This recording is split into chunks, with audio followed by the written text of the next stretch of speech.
kami merasa ingin bersama Turki membela keadilan, kebenaran di dunia yang sekarang penuh ketidakpastian.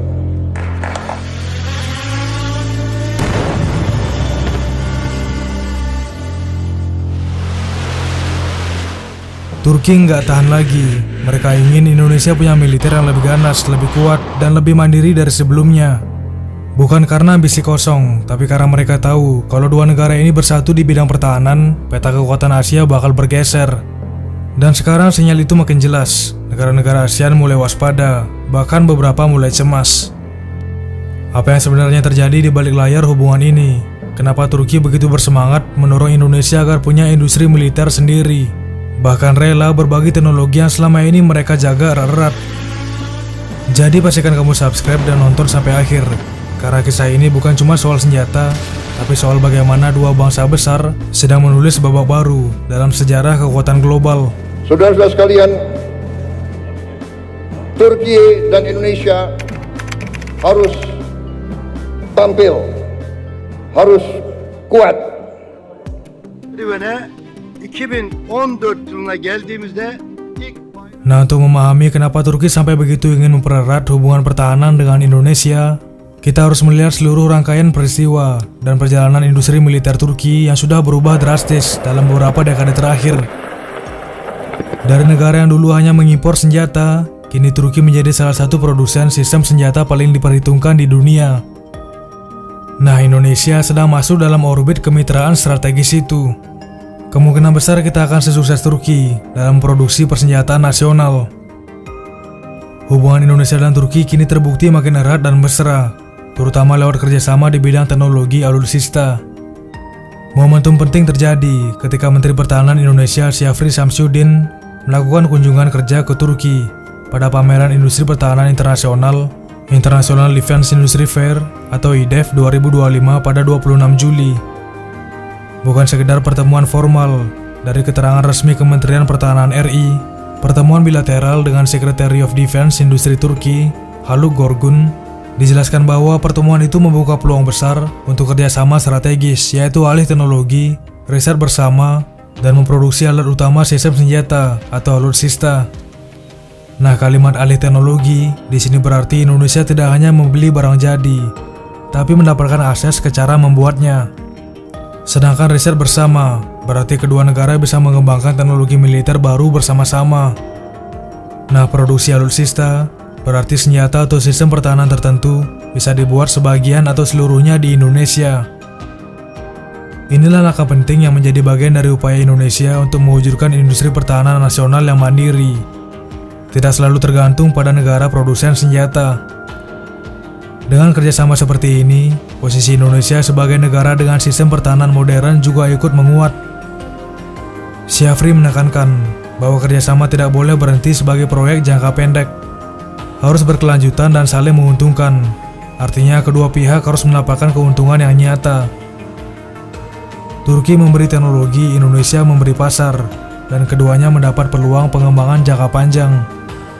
Nah, Turki telah menjadi mitra strategis dalam transformasi pertahanan Indonesia, terutama dengan melihat semua dinamika ini. Wajar jika muncul pertanyaan, mengapa Turki begitu percaya diri dalam teknologi militernya? Bagaimana mereka bisa menjadi salah satu produsen sistem senjata paling diperhitungkan di dunia?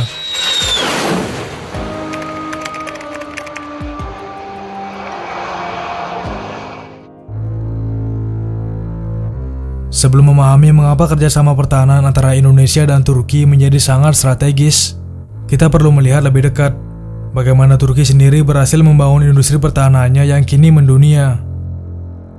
Nah, negeri dua benua itu telah menempuh perjalanan panjang dari sekedar pembeli senjata asing menjadi produsen utama dan eksportir alat pertahanan modern.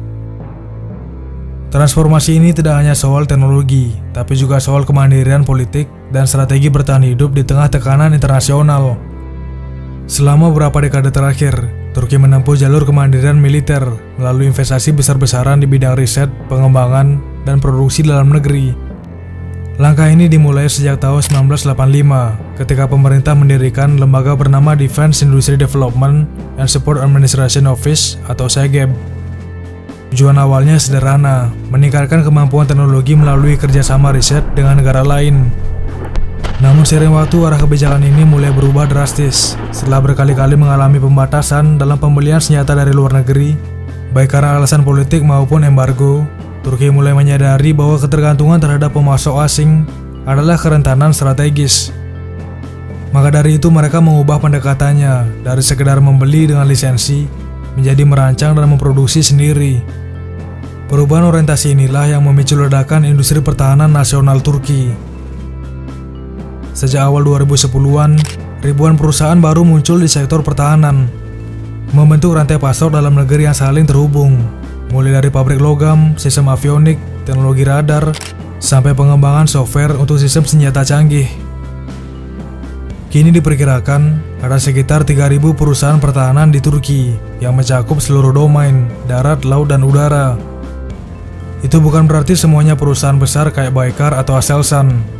Angka itu mencakup seluruh ekosistem industri pertahanan nasional Turki, mulai dari raksasa teknologi militer sampai perusahaan kecil yang menjadi pemasok komponen.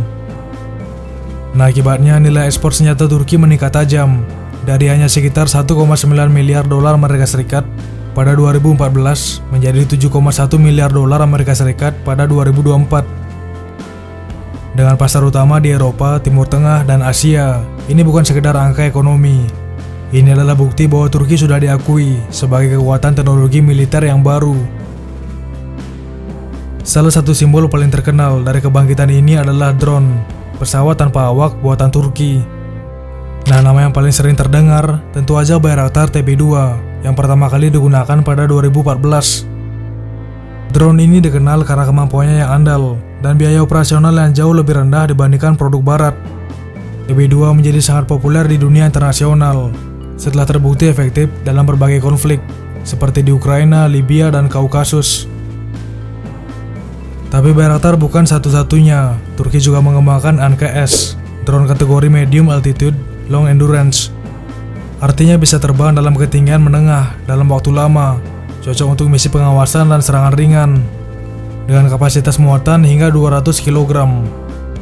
Nah, selain itu ada Vestel Karayel, drone taktis dengan muatan lebih kecil sekitar 70 kg, yang digunakan untuk misi pengintaian cepat.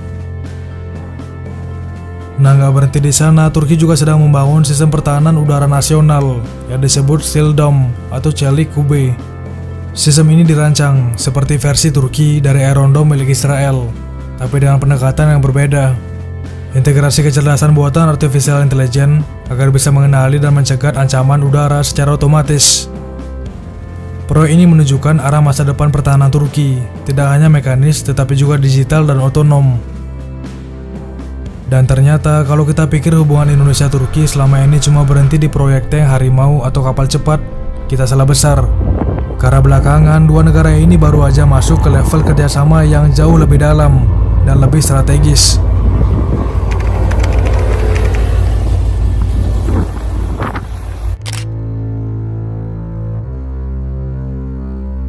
Pada 12 Februari 2025, Presiden Turki Recep Tayyip Erdogan dan Presiden Indonesia Prabowo Subianto duduk satu meja untuk menandatangani sejumlah perjanjian penting. Tapi di antara semua dokumen itu, ada satu yang bikin peta kekuatan Asia Tenggara bisa berubah. Perjanjian produksi bersama drone tempur antara Baykar, perusahaan pertahanan asal Turki, dan Republik Corp, perusahaan pertahanan Indonesia. Ini bukan sekedar proyek jual beli senjata biasa. Ini adalah kerjasama strategis yang jadi simbol dari dua hal besar: modernisasi militer Indonesia dan ambisi Turki untuk menancapkan pengaruhnya di Asia Tenggara. Turki yang saat ini menguasai 65% pasar drone militer dunia sejak 2018 melihat langkah ini sebagai pintu masuk ke industri pertahanan Asia Tenggara. Nah, di sisi lain Indonesia melihatnya sebagai jalan keluar dari ketergantungan panjang terhadap senjata barat. Kenapa ini penting? Karena sejak tahun 1999, Indonesia pernah dibekukan dari sistem pertahanan global. Waktu itu Amerika Serikat dan Uni Eropa menjatuhkan embargo senjata akibat pelanggaran HAM di Timur Timur. Dampaknya militer kita lumpuh dalam hal modernisasi dan perawatan alutsista. kita baru benar-benar sadar betapa berbahayanya tergantung penuh pada satu sumber persenjataan. Nah, maka sejak itu Indonesia berusaha keras membangun kemandirian industri pertahanan. Salah satu tonggaknya adalah Undang-Undang Nomor 16 Tahun 2012 tentang Industri Pertahanan, yang mewajibkan setiap pengadaan alat pertahanan dari luar negeri harus disertai transfer teknologi dan produksi bersama. Nah, kerjasama dengan Turki ini adalah bentuk nyata dari cita-cita itu. Dalam kesepakatan terbaru, Baykar akan menyediakan teknologi, pelatihan, dan keahlian produksi drone. Sementara Republik Corp bertugas memastikan semua proses berjalan sesuai regulasi, membangun infrastruktur, dan melatih tenaga ahli lokal, bahkan mengintegrasikan hasilnya ke dalam ekosistem pertahanan nasional. Nah, ini artinya bukan cuma beli drone, tapi kita belajar cara membuat sendiri. Dan ini penting banget, karena Indonesia adalah negara kepulauan terbesar di dunia, dengan lebih dari 17.000 pulau dan jalur laut strategis yang membentang di antara Samudra Hindia dan Pasifik. Untuk menjaga wilayah seluas itu, butuh sistem pengawas udara yang murah, efisien, dan bisa menjangkau area luas. Nah, drone hasil kerjasama ini nantinya bisa memperkuat keamanan maritim Indonesia dari pengawasan zona ekonomi eksklusif, mendeteksi aktivitas ilegal di laut, sampai mendukung operasi intelijen dan pengintaian. Dengan begitu, tanpa perlu menambah banyak kapal atau pesawat, TNI bisa memperluas jangkauan dan kesadaran situasionalnya secara signifikan. Namun di balik semua itu ada satu tantangan besar, interoperabilitas. Nah, buat yang belum tahu, interoperabilitas itu kemampuan berbagai alat militer dari negara atau merek berbeda untuk bisa saling nyambung dan bekerja bareng. Misalnya drone dari Turki bisa kirim data ke radar buatan Amerika tanpa gangguan. Jadi semua sistem pertahanan bisa jalan bareng dengan lancar. Nah, Indonesia selama ini punya campuran sistem pertahanan dari berbagai negara, Amerika, Rusia, Korea Selatan, sampai buatan lokal. Integrasi semua sistem ini ke dalam satu jaringan komando dan data yang solid bukan hal mudah. Nah, jadi tantangan ke depan bukan cuma soal membuat drone-nya, tapi juga bagaimana menghubungkan drone ini dengan sistem pertahanan kita yang sudah ada. Kesimpulannya, inilah revolusi yang sedang terjadi. Kerjasama dengan Turki bukan sekedar membeli alat baru, tapi belajar membangun kekuatan modern dari nol. Dari Baykar TB2 hingga drone produksi lokal, Indonesia sedang membuka pintu kemandirian pertahanan. Bukan sekedar mengejar jumlah senjata, tapi menguasai teknologi, strategi, dan masa depan.